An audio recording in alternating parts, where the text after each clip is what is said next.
C'est dans cette salle, derrière moi, que le nouvel homme fort du pays, le colonel Mamadi Doumbouya, président du CNRD, s'est entretenu tout à l'heure avec l'ensemble de la hiérarchie militaire et également forces de sécurité.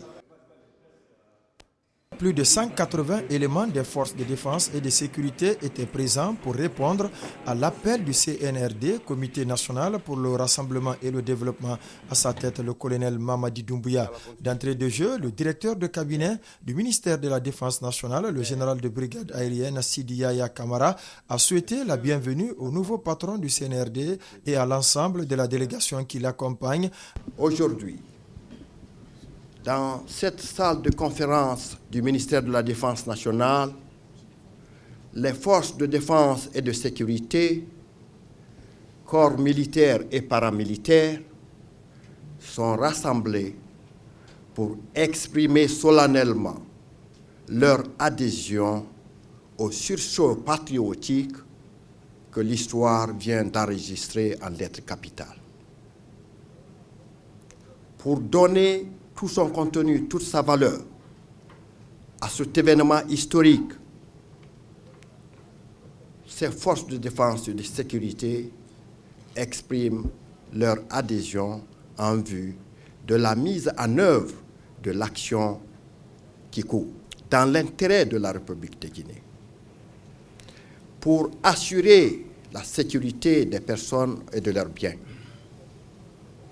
pour contrecarrer toute agression extérieure, pour assurer l'intégrité territoriale de la Guinée, pour défendre les intérêts majeurs de ce pays, pour que, ensemble, nous participions activement à la paix, à l'espérance, pour une Guinée unie, prospère,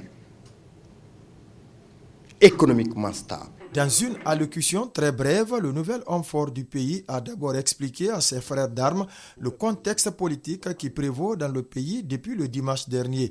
Le colonel Mamadi Doumbouya a par ailleurs insisté sur l'union sacrée entre les hommes en uniforme avant d'annoncer aussi certaines instructions. Aujourd'hui, nous avons une lourde responsabilité, surtout les militaires, car le peuple attend beaucoup de nous.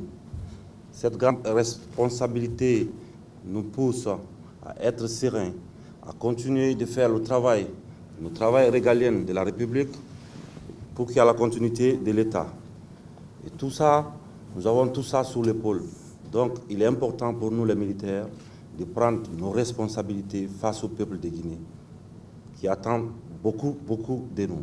Pour ce faire, il faut le rassemblement, il faut qu'on se rassemble, qu'on se donne la main. Et tout ce que nous allons entreprendre dans les jours qui viennent et les années qui viennent sera pour l'intérêt suprême de la nation. Pour ce faire, les militaires doivent rester dans les casernes. Et ces quartiers consignés pour tous les militaires au camp pour éviter le désordre. Car nous n'avons rien à faire dehors. Il y a la police et la gendarmerie pour s'occuper de la sécurité de nos populations. Pour ce faire, tous les congés sont annulés. Il faut assurer la continuité du service.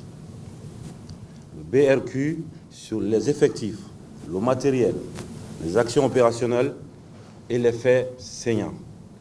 C'est important que chacun se mette à la tâche pour éviter le chaos. La rencontre s'est déroulée en présence du chef d'état-major général des armées, le haut commandant de la gendarmerie nationale, direction police militaire, les chefs d'état-major de l'armée de terre, mer et air, mais également les directeurs généraux des douanes, de la police nationale et du conservateur de la nature.